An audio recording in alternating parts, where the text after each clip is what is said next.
Thank you so much. Thank you, Dr. Sanjana. And I must say that I'm really honored. And it was such an enlightening session. Listening to all of you, it was just amazing. I'm really honored to be here. And as you said, Sanjana, this is very important for me. Something very close to my heart.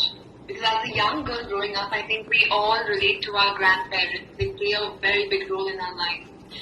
So when I was growing up, I went around with my mom and I always asked her, where is your mom? I asked my mom, where's your mom? I want to meet my grandmother. Please tell me where she is. And my mom, she would say, she's watching over you. She's watching over you. And when you're a child, you don't understand what that means. So when I grew up, I understood that my grandmother lost her life at a very tender age, at the age of 22. At the same age that I'm sitting in front of you and talking about this issue. And she lost her life because of childbirth. During childbirth, when she was giving birth to my mother. So my mother never saw her own mother, and that really had a big impact for me because in the family, nobody even remembered her name or how she looked like. I would go around to my relatives and I would say, okay, do I look like my grandmother? Did she have eyes like me? Does she have a smile like me?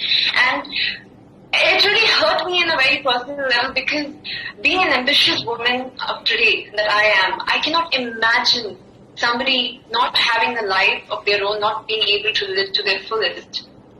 And I can't believe that, this happened in 1969 when my mother was born, that my grandmother died. And working here with this platform, I met so many women. And what really pains me is that even today, this is the situation of millions of women in India. Women don't get equitable health care here. And that's why when, Dr. Gulati was talking about his mother and talking about how important mothers are, even here in India, when I was going around, I'm actually a farmer's, like a grandchild. And farming is very close to me. I was visiting these farming societies, these places, and we could see that, mothers, they didn't have much, especially in this drought-prone area, they didn't have much to eat. So even with that one, we call it roti here in India, where it's got flatbread. So even if they had like one or two flatbreads amongst themselves, she would first make sure she feeds her children. And she'd be the last one eating that morsel. And that's the power of a woman because she doesn't believe in giving and taking. She doesn't believe in giving and giving more. Because she's always conditioned to serve her family members. She's always conditioned to serve people around her. So I feel that it's immensely important that we discuss this topic because we don't realize, because when a woman is abused, when a woman is not taken care of, they are connected to their children. It's intergenerational. If a woman is sick, it's going to be passed on to her next generation, and that continues. We are here to break that cycle. Because nobody deserves this. Everybody deserves, as I heard Martha saying that, we deserve love and we deserve living in love. So I think that is very important.